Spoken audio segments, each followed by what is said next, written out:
Se declara abierta esta sesión solemne de la Academia Puertorriqueña de Jurisprudencia y Legislación.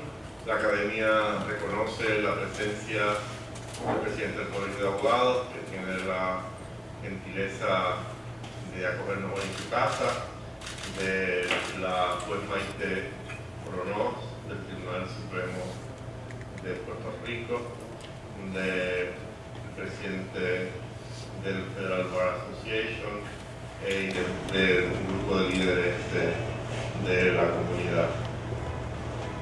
Sírvase la secretaria a proceder con el orden del día.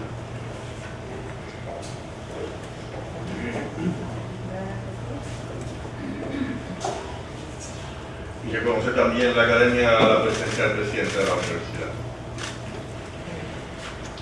Luego de la apertura de la sesión, procede la presentación del nuevo académico por esta servidora.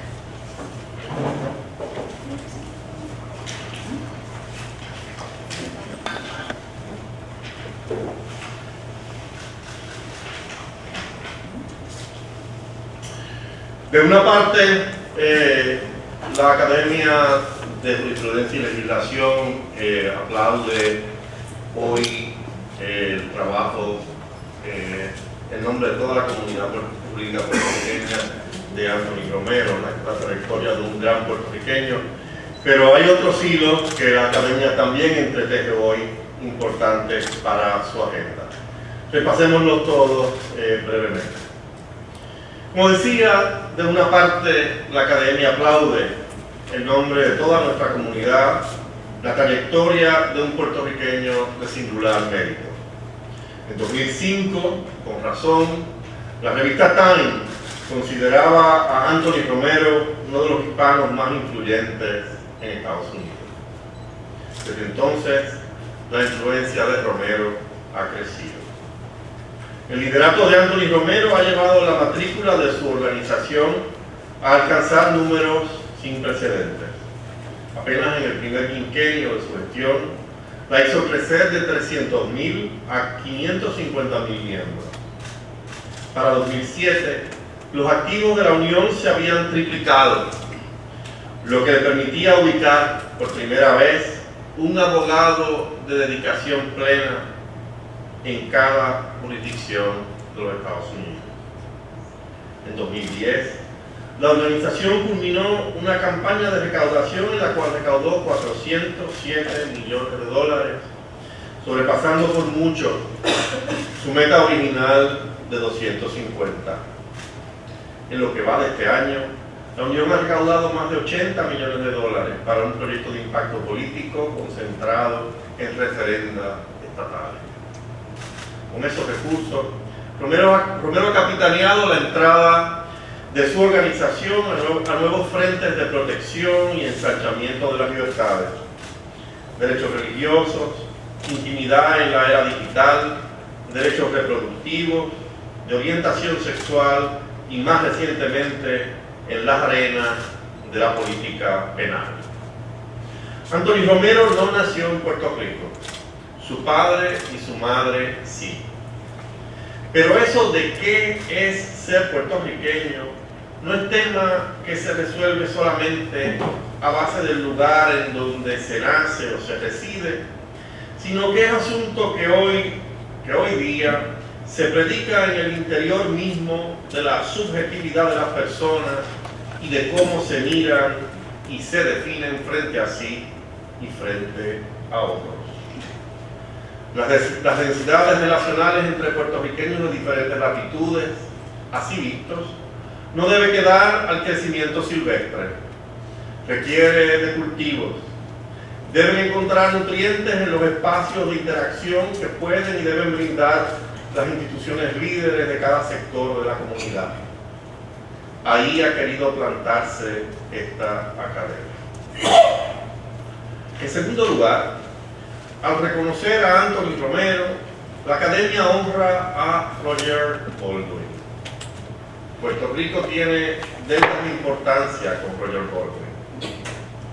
Sinónimo de libertades civiles en Estados Unidos y en muchos otros lugares, El primer antecesor de Romero, Baldwin fue la gran fuerza gestora de la Unión Americana de Libertades Civiles. Ciudadano del mundo, Baldwin privilegió a Puerto Rico y a muchos puertorriqueños y puertorriqueñas con su fina amistad. Se vinculó íntimamente al liderato reformador del país, a Luis Muñoz Marín, a Pablo Casals, entre muchos otros. De esa amistad y de esos vínculos, como explica Helfeld, surge que Puerto Rico tenga la distinción de estar entre los primeros países del mundo, en el que el Ejecutivo principal formó una comisión de distinguidos juristas para evaluar el estado de los derechos civiles del país.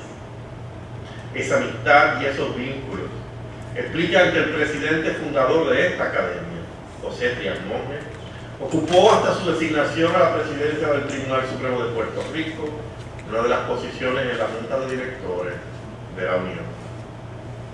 Baldwin privilegió asimismo a muchos alumnos cuando se incorporó como profesora de honores a la Facultad de Derecho de la Universidad de Puerto Rico.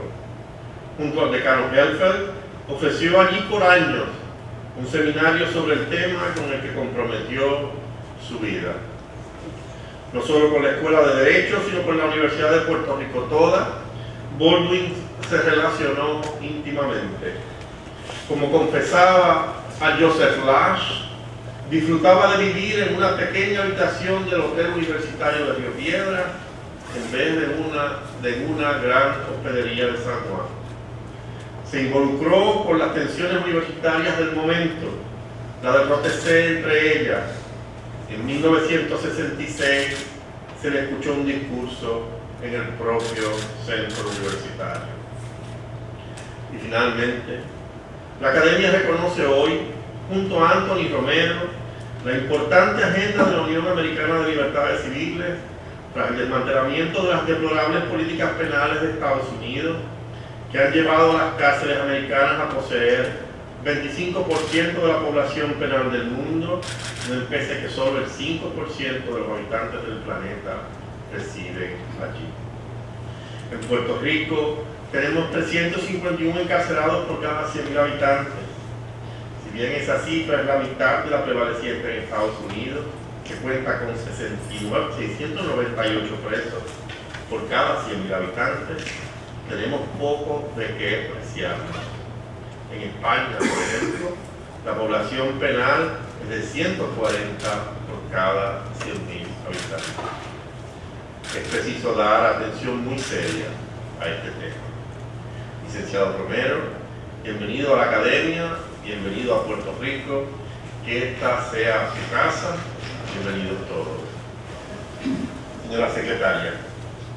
Previo a la instalación del licenciado Anthony D. Romero como académico honorario, a la recepción y contestación de su mensaje de instalación, procede que demos un breve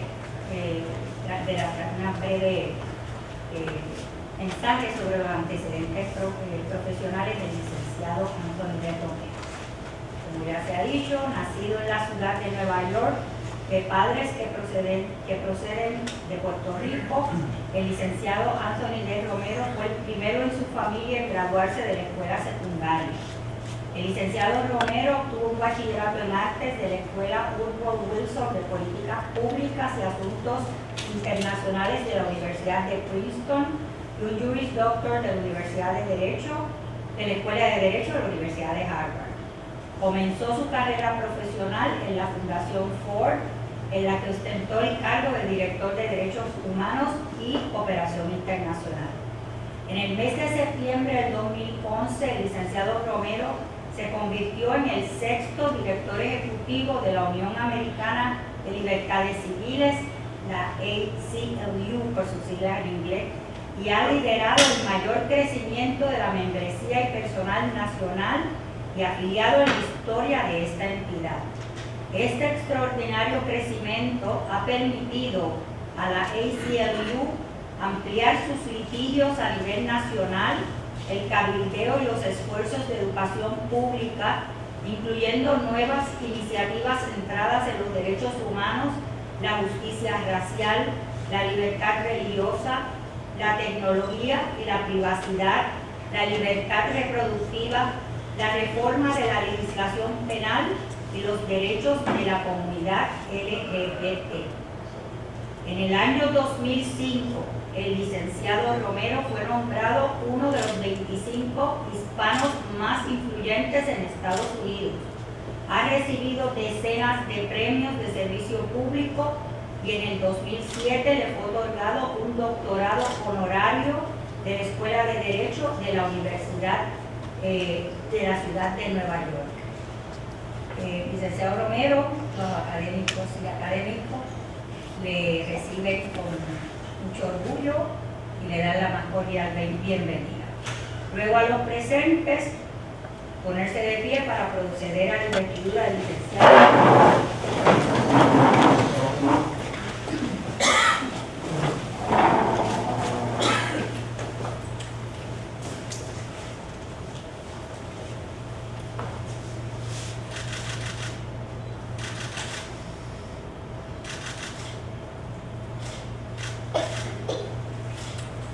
Bienvenido.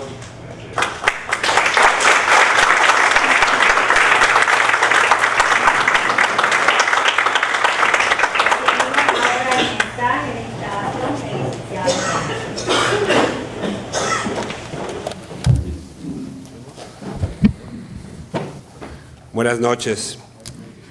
Les agradezco haberme dado la bienvenida a Puerto Rico. Es un orgullo convertirme en miembro de honor de la Academia Puertorriqueña de Jurisprudencia y Legislación, tanto por la misión y la reputación de la Academia, como porque mis raíces están en Puerto Rico. Y porque, olvídense del resto de mi carrera, ya que he llegado a ser miembro de la Academia, mis parientes en el continente por fin dirán que por fin parece que Anthony triunfa, por fin. Aunque no fue hasta que tuve los 18 años de edad que pude visitar a Puerto Rico por primera vez. En aquel entonces sentí y aún hoy siento vínculos imborrables con esta isla y con las personas de aquí con quien comparto una historia y una cultura. El idioma no muy bien y le pido perdón por cualquier errores de la gramática, pero estoy haciendo todo lo que pueda. Mi abuela me enseñó muy bien cómo pelearme en español y cómo expresarme con cariño, pero a veces temas de litigio y de leyes me costó un poco, perdóname cualquier errores. Haber sido criado en Nueva York, sentí como individuo que ustedes deberían sentir cada uno de ustedes en este país. El reto de preservar la vitalidad de nuestra cultura dentro de un sistema de valores que compartimos con el resto de los Estados Unidos. Estoy aquí para hablar sobre uno de esos valores, el valor de la oportunidad. Y quizás más importante, la opción de tener una segunda oportunidad. El escritor Oscar Fitzgerald dijo una vez, en las vidas de los americanos no hay segundo actos. Pero el señor Fitzgerald se equivocó. América es la tierra del segundo acto, del doble o nada, del segundo intento. Y esa es una de las cosas que hacen grande nuestro país. ¿Creen que fueron los ricos y los famosos que construyeron los Estados Unidos? No, fueron las millones de personas que vieron sus vidas, que tiraron la toalla y que llegaron a los Estados Unidos para hacer otro intento. A mi propio padre, de Isabela, contempló la vida que llevaba aquí en Puerto Rico y se vio obligado a mudarse a New York, donde escribió un segundo y exitoso acto de su vida. Por supuesto, él no es el único. En estos días, en Silicon Valley, existe el lema no oficial que deberíamos fallar rápidamente y fallar a menudo. Corre riesgos, aprende y pruébalo por segunda vez. El presidente Harry Truman fracasó famosamente como sastre y llegó a ser un gran presidente. Hillary Clinton ahora participa en su segunda campaña presidencial. Y el candidato Donald Trump se encuentra en su tercer matrimonio. So hay esperanza. En los Estados Unidos creemos en el perdón y en las segundas oportunidades. Y eso nos ha ayudado a ser fuertes como un país. Pero yo quiero hablar sobre otro valor junto con la oportunidad, y es la igualdad. La idea de que los valores y las oportunidades deben estar a la disposición de todos nosotros, independiente de nuestros orígenes. Si un líder en Silicon Valley, escritor de códigos, que cuenta con un título de Stanford, puede obtener otra oportunidad para tener éxito, sin bagaje, sin prejuicios, debe ser igual para todos, porque su éxito le da a un individuo talentoso y comprometido la oportunidad de cambiar la historia y de rehacer el mundo. Si una senadora neoyorquina con la historia por delante puede escribir un segundo acto para sus ambiciones, entonces también lo deberá poder lograr un trabajador hotelero de Nueva York con raíces puertorriqueñas, porque su éxito enseña una lección vital sobre el trabajo duro y el potencial que reside en cada uno de nosotros. Y si ese trabajador hotelero puede tener la oportunidad de dejar atrás una isla donde la oportunidad se vio limitada por la pobreza y pudo construir una vida mejor, entonces también deberá contar con la oportunidad de un segundo acto a alguien que está atrapada en el sistema de justicia criminal en los Estados Unidos. Porque hace que nuestras calles sean más seguras, hace que su familia sea más fuerte y hace que los Estados Unidos esté a la altura de su promesa de cuidar incluso de aquellos que llaman los olvidados entre nosotros. Sin embargo, eso no sucede en este momento. Ahora mismo tenemos un sistema de justicia criminal en los Estados Unidos que traiciona nuestros valores, que destruye a las familias y personas y que hace a nuestras calles sean más peligrosas. La Unión Americana de Libertades Civiles, el ACLU, considera que el sistema de justicia criminal en los Estados Unidos es un fracaso trágico y estamos empeñados a cambiarlo. Ahora mismo, los Estados Unidos es adicto a la encarcelación, nacidas de una guerra contra el crimen, diseñadas para ganarse a los votantes blancos temerosos del activismo negro y alimentadas por una guerra contra las drogas con raíces igualmente sospechosas. Nuestras cárceles y prisiones están repletas de delincuentes no violentos, de enfermos mentales, de ancianos, de drogadictos y niños que han sido enjuiciados como si fueran adultos. Además, miles más están en prisión simplemente por ser pobres. Ellos pasan días, meses, incluso años tras las rejas porque no pueden pagar la fianza o pagar las multas de tránsito y otras infracciones no delictivas, o pagar deudas públicas e incluso privadas, gracias al resurgimiento de las prisiones de deudores fomentada por contratos con los gobiernos y con las prisiones privadas.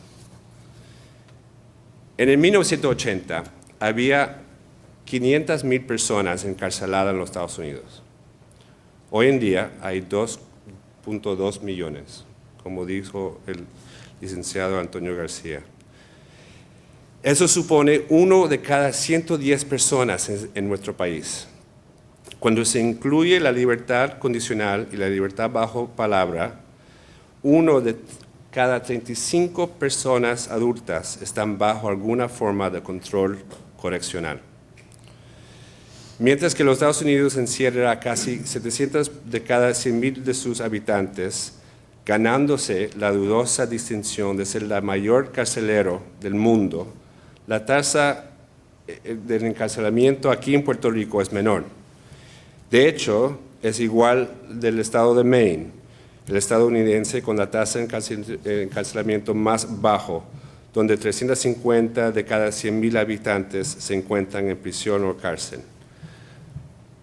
pero que aunque el número es más bajo para Puerto Rico se clasifica dentro del 10% de los países con la mayor tasa de encarcelamiento, más alta de todos los países en Europa y de todos los países de África, excepto el país de Ruanda. Millones de ciudadanos, entre ellos miles de puertorriqueños, han sido privados de su capacidad de trabajar, de aprender, de participar en nuestra democracia.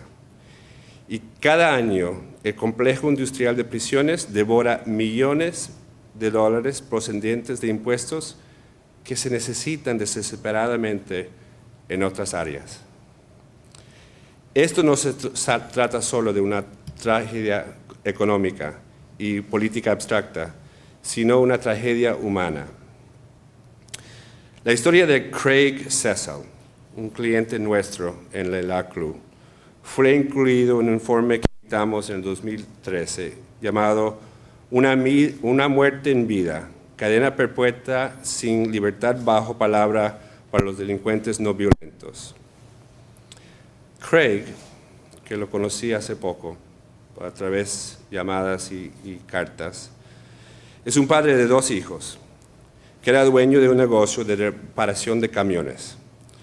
En la primavera de 2002, cuando fue a recuperar un camión desconocido que había sido abandonado después de haber transportado marihuana, la policía arrestó a Craig, a pesar de que no había tenido nada que ver con el uso de droga, ni el comprado, el vendido, posesión de la marihuana. Por el consejo de su abogado, Craig hizo una declaración negociada que lo obligaba a declarar en contra de los otros conspiradores, un plea bargain. Resultó que no pudo dar lo prometido, ya que no era parte de la conspiración y no conocía los detalles ni los otros conspiradores. Pero cuando intentó retirarse del plea bargain, el juez lo prohibió. Mientras que los demás conspiradores recibieron condenas de entre 5 a 10 años, a Craig lo condenaron a cadena perpetua sin libertad bajo palabra. Y debido a la declaración negociada, no es posible apelar. Ya han transcurrido 13 años y medio y Craig permanece en una prisión federal. Hoy en día, ese padre amoroso que aún habla semanalmente con sus hijas que tenían 14 y 10 años cuando fue arrestado, me dijo simplemente: Antonio, me quiero morir, más temprano que tarde. Pero Craig no es una excepción. La tragedia no se limita a personas condenadas por un sistema injusto a vivir sus vidas encarceladas. Abarca a millones más que descubren que sin una segunda oportunidad para reformarse, incluso una sola condena criminal puede consignar a una persona y su familia a una vida de pobreza, un aislamiento casi tan devastador para el alma como es el encarcelamiento detrás del hormigón y el hambre de púas. Esto tiene que cambiar. Por eso, a medida que nos acercamos a nuestro centenario en el 2020, la Unión Americana de Libertades Civiles, el ACLU, ha hecho la reforma penitenciaria una pieza central de nuestro programa. Y hay buenas noticias. Nos encontramos en un momento en el que finalmente está a nuestro alcance un cambio transformador. Quiero leerles una cita. Dijo un señor, quote, si les dijera que a 1 de cada 3 varones afroamericanos se les prohíbe votar hoy, por ley, podrían pensar que estoy hablando del Jim Crow de hace 50 años. A 1 de cada 3 varones afroamericanos se les prohíbe votar debido a la guerra contra las drogas. La mayoría de los consumidores y distribuidores de las drogas ilegales del país son blancos. Sin embargo, 3/4 partes de las personas en prisión por delitos relacionados con las drogas son afroamericanos o latinos. ¿Por qué las tasas de arresto son tan desiguales? Porque es más fácil entrar en las zonas urbanas y hacer arrestos que en las zonas suburbanas. Porque literalmente subsidiamos el arresto y el encarcelamiento de estas personas. No hace falta mucha imaginación para entender que es más fácil detener, condenar a jóvenes pobres que condenar a jóvenes ricos. Bueno, ustedes pensarían, escuchar esto, quizá pueda ser un representante liberal de un distrito urbano, un activista prominente de derechos civiles, o la autora Michelle Alexander, que escribió un libro importante, El nuevo Jim Crow. Sin embargo, en realidad lo dijo un senador del sur de los Estados Unidos, que recibió una clasificación de 100% de la Unión Conservadora Americana, lo cual lo calificó uno de los 6 senadores más conservadores del Senado. Es parte de una declaración al comité que hizo el senador Rand Paul, senador de Kentucky y candidato presidencial. Hoy en día los conservadores en todo el país reconocen cada vez más la importancia de las reformas y muchos están trabajando con nosotros. Conservadores como el señor Newt Gingrich, el Grover Norquist, los famosos hermanos Koch, organizaciones conservadoras como Right on Crime, Americanos for Tax Reform y Freedom Works son parte de nuestro equipo para reformar el sistema criminal. Nos respalda también una Casa Blanca, con la cual hemos chocado sobre muchos temas. Pero en estos últimos años, el presidente Obama ha conmutado las sentencias excesivamente duras de decenas de delincuentes no violentos, incluidas 4 de las personas retratadas en nuestro informe sobre la cadena perpetua. Obama firmó un proyecto de ley que redujo la disparidad de 100 a 1 entre las condenas por crack y cocaína en polvo. Y el fiscal general adjunto James Cole pidió la ayuda de la Asociación del Colegio de Abogados de Nueva York para identificar a más delincuentes de bajo nivel, no violentos y sin antecedentes de prisión que se enfrentaban a condena perpetua o algo parecido. Pero no solo son las organizaciones nacionales o los multimillonarios activistas y la élite política que reconocen la importancia de la reforma penitenciaria.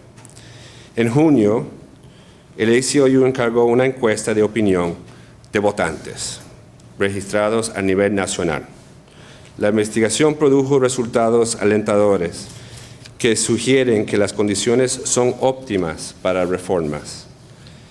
En general, el 69% de los votantes dijo que es importante que el país reduzca sus poblaciones penitenciarias, incluidos el 81% de los demócratas, 71% de los independientes y el 54% de los republicanos.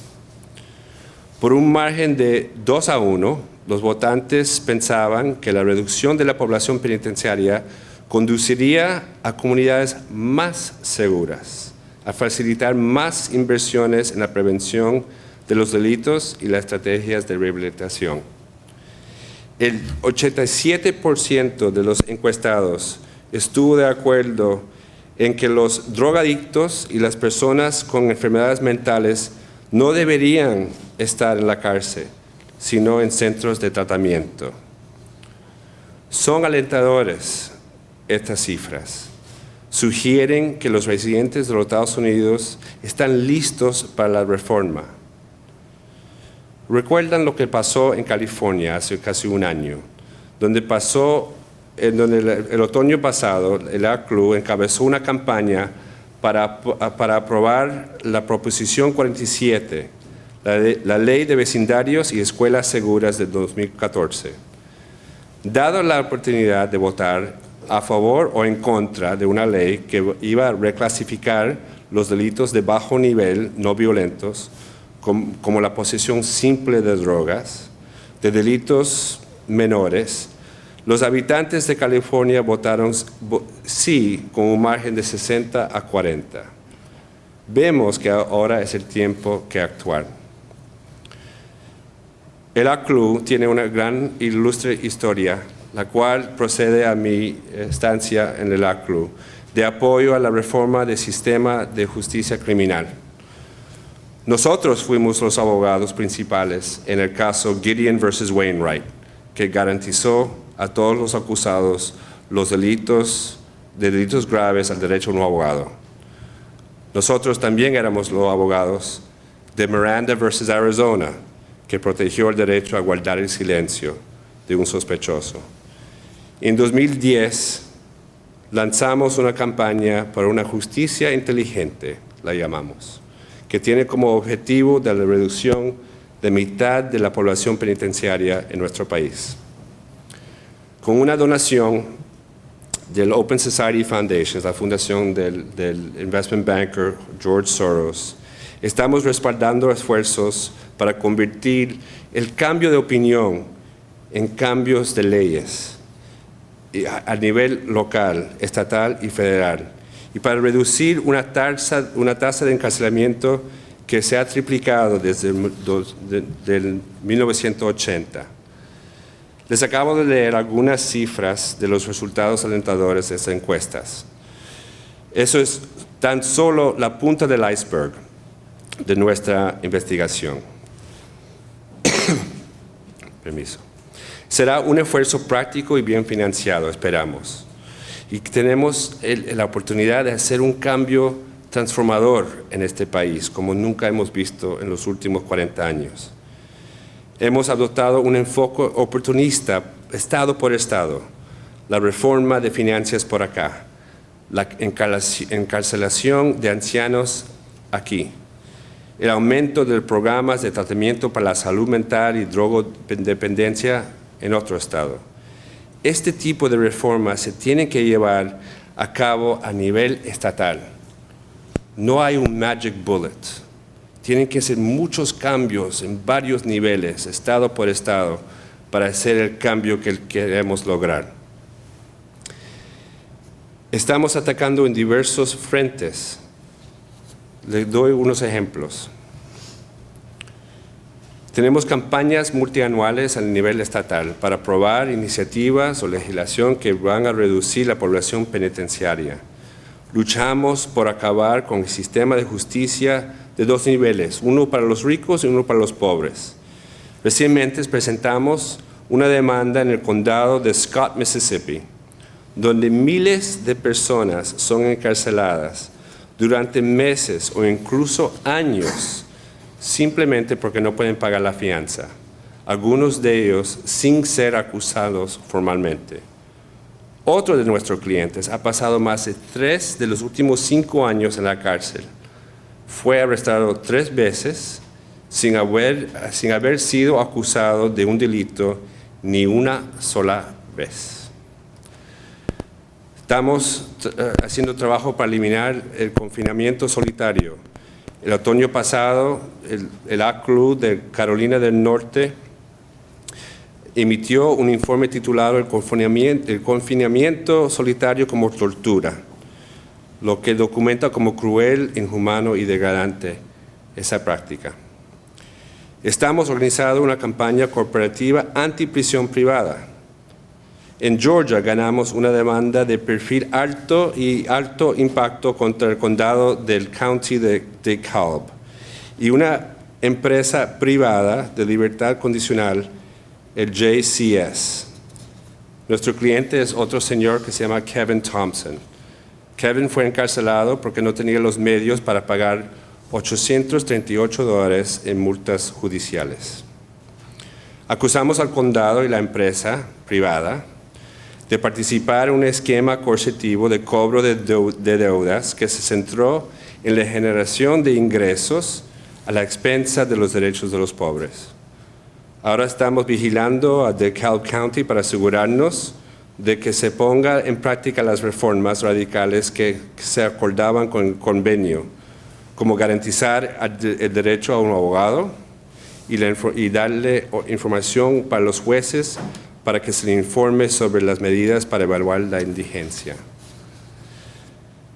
También respondimos a la solicitud del Departamento de Justicia para ayudar a identificar a los presos que, si fueran sentenciados hoy, probablemente recibirán condenas sustancialmente más cortas. Un mes después de publicar nuestro informe sobre los delincuentes no violentos que reciben cadenas perpetuas sin libertad bajo palabra, el Departamento de Justicia pidió a varias organizaciones, entre las nuestras, que proporcionaban asistencia pro bono. Hoy, el proyecto Clemencia, como lo llamamos, es una coalición de 1.500 abogados voluntarios que representan a clínicas jurídicas de las más pequeñas a los bufetes de abogados más prestigiosos y más ricos. Han recibido este proyecto Clemencia solicitudes de más de 30,000 reclusos federales para que se revisen sus casos. Hemos logrado avanzar en muchos frentes y en muchos estados, pero no podemos estar demasiado confiados. Así como ciertos políticos vieron ventaja política en la guerra contra el crimen originalmente en la década de 1960, hay políticos hoy en día que ven las alzas recientes de las tasas de homicidio en algunas ciudades como oportunidades para hablar fuerte. Con relación a la ciudad de Nueva York, el gobernador Chris Christie, que también es candidato para la presidencia, dijo, quote, son las políticas liberales de esa ciudad las que han conducido a la anarquía que ha sido alentada por el presidente de los Estados Unidos. El señor Christie definitivamente está mirando a algunos de los programas de reformas que hemos impulsado durante los últimos 5 años. No es lo peor. Las manifestaciones tras los asesinatos de hombres negros por parte de la policía, del abuso policíaco que se ve en New York, en New Orleans, en Baltimore, creo que se ve también en Puerto Rico, ha encabezado una nueva respuesta de personas que se oponen a la reforma criminal. El gobernador de Wisconsin, el ex candidato presidencial, Scott Walker, dijo, quote, en los últimos 6 años, bajo el presidente Obama, hemos visto un crecimiento de la retórica antipolicía. En lugar de esperanza y cambio, hemos visto empeorar las tensiones raciales y una tendencia a utilizar las fuerzas del orden público como chivo expiatorio. Las cifras favorables de nuestras encuestas están completamente al opuesto de mucha de la retórica que vemos de los líderes políticos en los Estados Unidos. El temor a la delincuencia puede obstacular las reformas que recién se están naciendo, aun cuando los índices de criminalidad se encuentran en niveles históricamente bajos. Y algunos políticos siguen pensando que provocaciones raciales es una estrategia efectiva para ganarse el voto.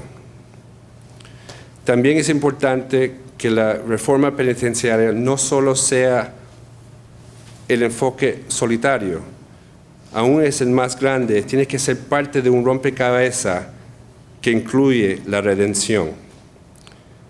En muchos estados, un criminal convicto nunca puede volver a ser ciudadano completo. En lo que respecta al sistema político, no son 3/5 partes de una persona, y ningún alcalde, concejal de la ciudad, representante del Congreso o presidente tiene incentivo algo para escucharlo y apoyar a las medidas necesarias para que puedan volver a integrarse y aportar a las vidas de sus familiares y sus comunidades. Un joven no violento con una sola condena por drogas nunca podrá recibir asistencia estudiantil federal. Una persona con condena por delito no muy grave, tampoco podrá vivir jamás en una vivienda subsidiaria del gobierno federal. En la calle, sin dinero, sin prospectos, esa persona a menudo se verá imposibilitada de vivir con sus familiares hasta restablecerse, y muchos menos de tener una vida familiar estable como hogar propio. ¿Cómo se supone que uno pueda encontrar empleo, cuando no tienen ni siquiera un armario para guardar un cambio de ropa, un teléfono para que un patrón le devuelva la llamada.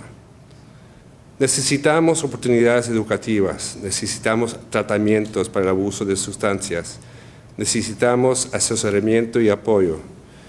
Necesitamos como nación hacer un esfuerzo masivo integral para por fin poner fin a nuestro nuevo Jim Crow y cumplir con la promesa de esta nación con las comunidades empobrecidas.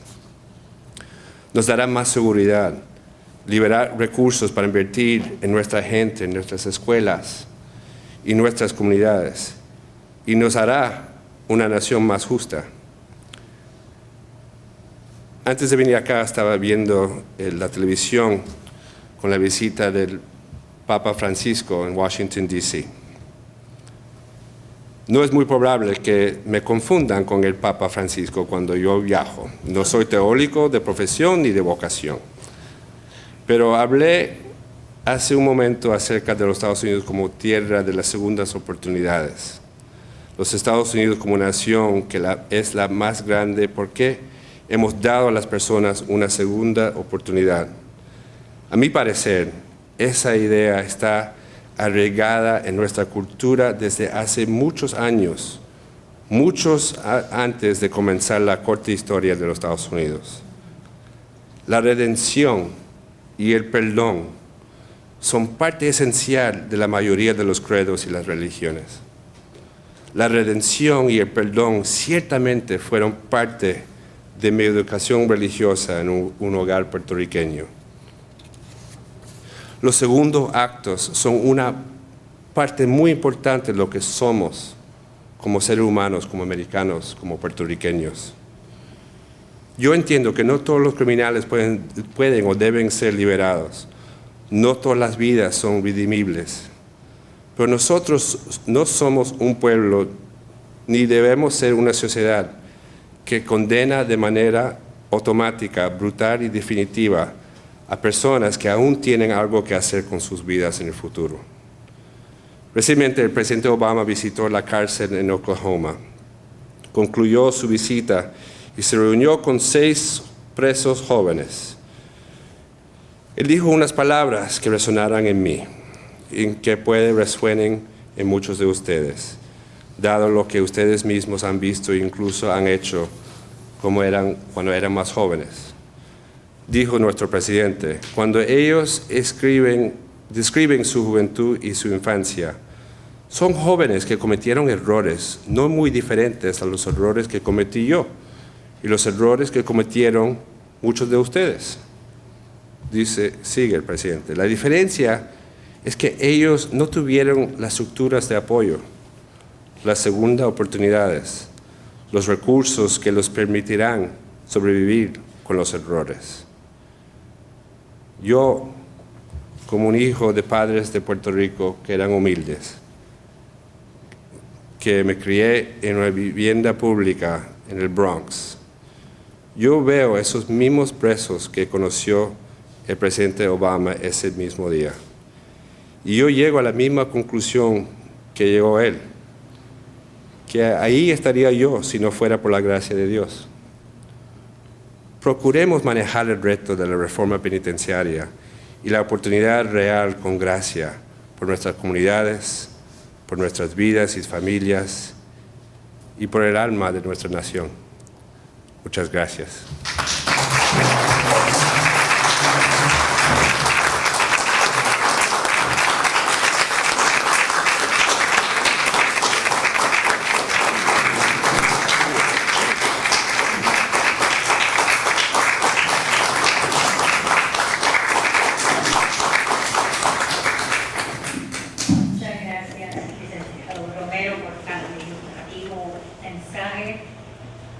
Escuchamos ahora al profesor Ernesto Chiesa, quien pasará a dar la contestación del mensaje del licenciado Romero.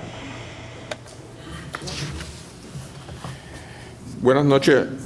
Lo cierto es que esto no es una contestación, es un breve mensaje. Ayer el señor presidente me pidió que pronunciara unas breves palabras en reacción a la excelente ponencia del nuevo académico.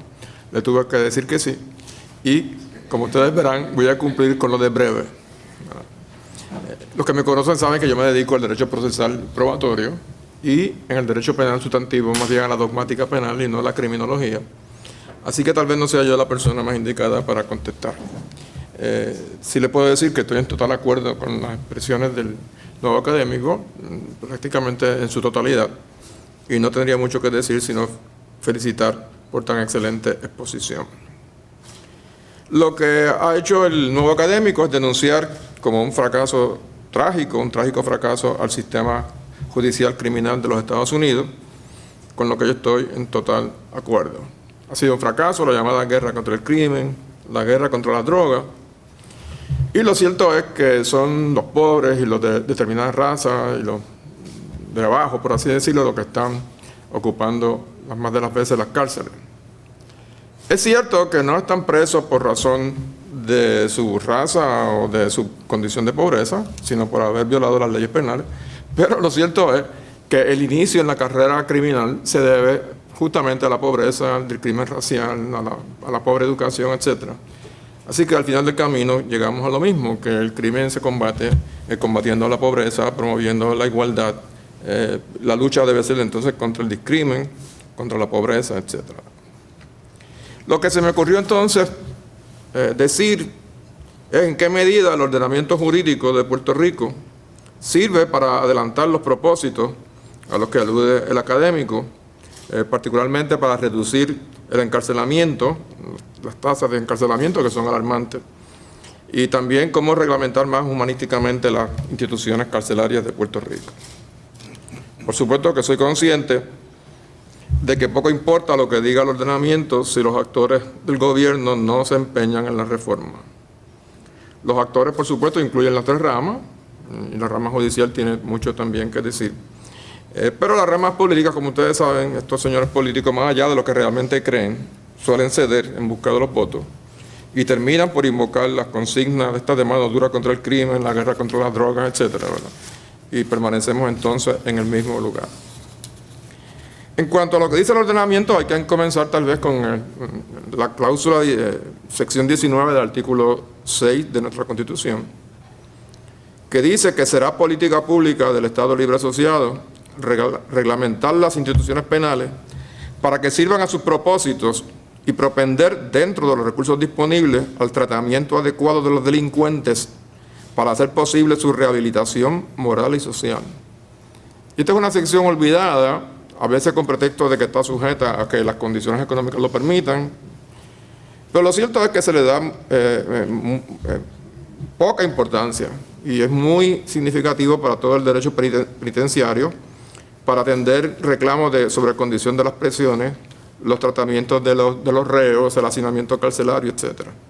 Así que esta es una sección que resulta fundamental en este programa de reforma.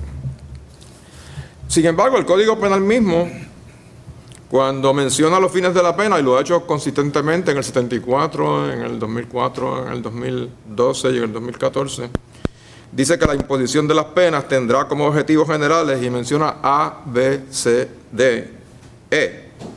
Y la rehabilitación social aparece como último en el inciso E. Y no están en orden alfabético, etcétera, están como en orden de prioridades. La primera, la protección de la sociedad; la segunda, la justicia a las víctimas del delito; tercera, la prevención de los delitos; y cuarto, el castigo justo, es decir, las clásicas nociones retribucionistas o consecuencialistas. Y al final se pone la rehabilitación social y moral del delincuente. Tal vez debería encabezar la lista, aunque sea solo porque es la única que se menciona en la Constitución como fin de la pena. Siguiendo con la Constitución, en la sección 12 de la Carta de Derechos, el artículo 2, dice que no se impondrán castigos crueles e inusitados. Así que eso podría, con imaginación judicial, prestarse a que la Constitución ordena, tiene un mandato de proporcionalidad entre conducta o culpa por un lado y castigo por otro. Pero no ha sido así, y prácticamente fuera de la pena de muerte, la Corte Suprema de los Estados Unidos pues, ha abandonado todo indicio de proporcionalidad que se pueda extraer de la cláusula de la octava enmienda. Si hay un caso aislado en Puerto Rico, que muy de paso, Pueblo versus Pérez Saya, el tribunal dijo: las penas se establecerán de forma proporcional a la gravedad del hecho delictivo. Las penas deberán ser necesarias y adecuadas para lograr los principios consignados en este código. Y se dijo eso en el contexto de la cláusula puertorriqueña contra los castigos crueles e inusitados. Lo cierto es que fue de una cita de Brennan en un caso de pena capital. Pero está ahí. O sea, que alguien podría intentar decir que la cláusula de los castigos crueles e inusitados en Puerto Rico sea de factura más ancha y pueda como inferirse de ella algún principio de proporcionalidad. Siguiendo con la Carta de Derechos, el artículo 2, sección 11, los sumariados, como el distinguido académico ha denunciado aquí, tanto sumariados. Puerto Rico, sin embargo, tiene estas cláusulas especiales. Todo acusado tendrá derecho a quedar en libertad bajo fianza antes de mediar un fallo condenatorio, y que en un referéndum el pueblo rechazó que fuera enmendado.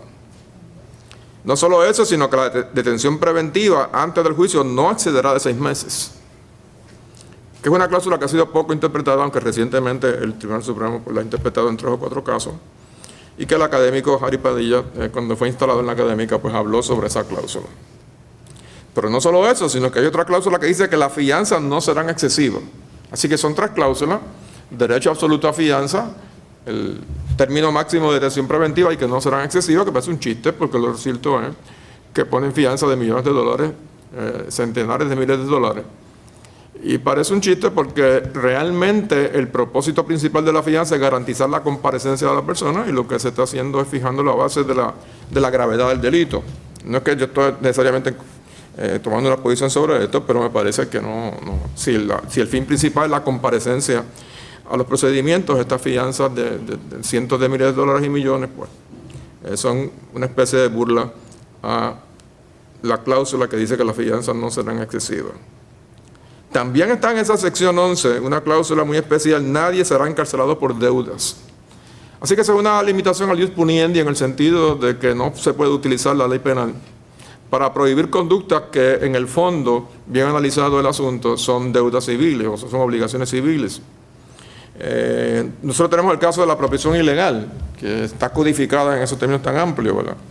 Ciertamente sería inválido un estatuto penal que dijera que prohíbe y castiga como delito grave tener relaciones sexuales ilegalmente. Así que esta categoría tan difusa de apropiación ilegal hay que verla en el contexto de esta prohibición de cárcel por deuda, y lo cierto es que de una que otra vez pues se ha utilizado para el cumplimiento de lo que es más bien una obligación civil. Ustedes saben que la excepción típica es el desacato por no pagar los alimentos de menores, que en ese aspecto está bien fundamentado. Valga señalar que en el nuevo código, bueno, en la reforma del 2014, que no es un nuevo código, pero se parece mucho a eso, la prohibición ilegal sí habrá quedado con 3 modalidades que lo hacen más preciso. En cuanto a las penas del Código Penal, Puerto Rico tiene unas penas ridículamente altas, son demasiado altas. Usted lo ve en el Código del 74, en el 2004, en el 2012. Ahora en el 2014 la Asamblea Legislativa ha aprobado una reforma penal que reduce las penas, y yo aplaudo eso, pero ha tenido muchos detractores que lo combaten invocando por la mano dura contra el crimen, y ustedes saben que esto produce votos. Son demasiado altas si usted lo compara con lo que ocurre, por ejemplo, en Sudamérica, en Latinoamérica y en otras partes, como bien explicó el distinguido académico. Mi posición sería que, salvo el delito de asesinato, ninguna pena debería superar los 30 años, 25, 30 años es suficiente, ¿verdad? También tengo que decir que esta ley 246 de diciembre de 2014 rebajó sustancialmente las penas en una medida que ha sido, pues a veces hasta más recibida por el Departamento de Justicia y por algunos fiscales, ¿verdad? Y es que en todo delito que apareje pena de reclusión no mayor de 8 años, que son muchos delitos graves, y en cualquier delito culposo, es decir, vía negligencia, que no sea un delito intencional en el sentido técnico de penal de intención, el juez puede sustituir la pena de reclusión por métodos penales alternas como la restricción terapéutica domiciliaria, etcétera. Y esto inclusive ha traído controversia, personas que no cualificarían para la probatoria, bien porque el delito está excluido de la probatoria o bien porque la recomendación del oficial probatorio es negativa. Entonces el juez le recurre entonces a esto y literalmente, si uno atiende la letra de la ley, tendrían razón los jueces, es decir, que a todo delito que no sea un delito de intención, sino de negligencia, no importa la pena. Y todo delito grave, que la pena sea de 8 años, no sea mayor de 8 años, cualificaría para estas medidas alternas. Así que esto es servicios comunitarios, restricción terapéutica, restricción domiciliaria. En suma, yo opino que tanto desde la perspectiva retributiva como de la consecuencialista o utilitarista, en ambas las penas son demasiado altas. Desde el punto de vista del consecuencialismo, parece que no ha tenido ningún efecto disuasivo y que ningún criminal, entre comillas, que tiene planificado asaltar un banco el viernes va a dejar de hacerlo porque se enteró que la pena subió 5 años o 10 años, etc. Su apuesta es a que no me van a coger realmente. Y desde el punto de vista utilitarista, tampoco sirve a la rehabilitación, aparentemente. Y el alto costo del encarcelamiento, ¿cuánto cuesta un preso anualmente? Ustedes saben los números sobre eso, ¿no? Francamente, sí creo que son demasiado altas, ¿no? Como sugiere las oportunidades educativas, el tratamiento a los usuarios de drogas, la lucha contra la pobreza, la lucha contra la desigualdad, la lucha contra el discrimen. No es la retórica esta de la lucha contra el crimen o la lucha contra la droga. Y también hay un problema de sobrecriminalización, demasiado delito. Realmente el derecho penal en la mejor tradición siempre fue un derecho penal de última ratio, de última instancia, y que no hay por qué recurrir a la esfera penal con conductas que pueden ser atendidas en la esfera civil o en la esfera administrativa, ¿verdad? El Código, sin embargo, nuestro mantiene, por ejemplo, delitos como la prostitución, artículo 138, adulterio y otras que no voy a mencionar. Es cierto que tiene un artículo de avanzadas, de conducta insignificante o de minimis, y aún ese ha sido más recibido por muchos, ¿verdad? Así que estoy en total acuerdo con lo que dice el compañero académico y lo felicito por esto. Se supone que uno discrepa de algo cuando contesta un discurso. Tal vez la única discrepancia es que el compañero denuncia el stop and frisk como una práctica policíaca perniciosa. Yo encuentro que ese stop and frisk, que por cierto en Puerto Rico no sabemos su estatus, a pesar de que Terry vs. Ohio tiene casi 50 años. Yo creo que si el stop and frisk de Terry vs. Ohio, mantenido en los límites, como lo escribió en la opinión de Warren, es una cosa sana, ¿verdad? Y que lo que pasa es que se ha pervertido, eso ha llevado muy lejos. Así que felicito al académico y esas son mis palabras. Gracias.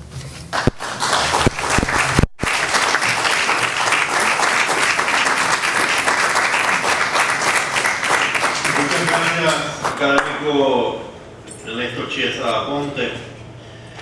Se han concluido los trabajos dispuestos para la sesión solemne de esta noche. La academia invita a un vino de oro. Se realizan los trabajos.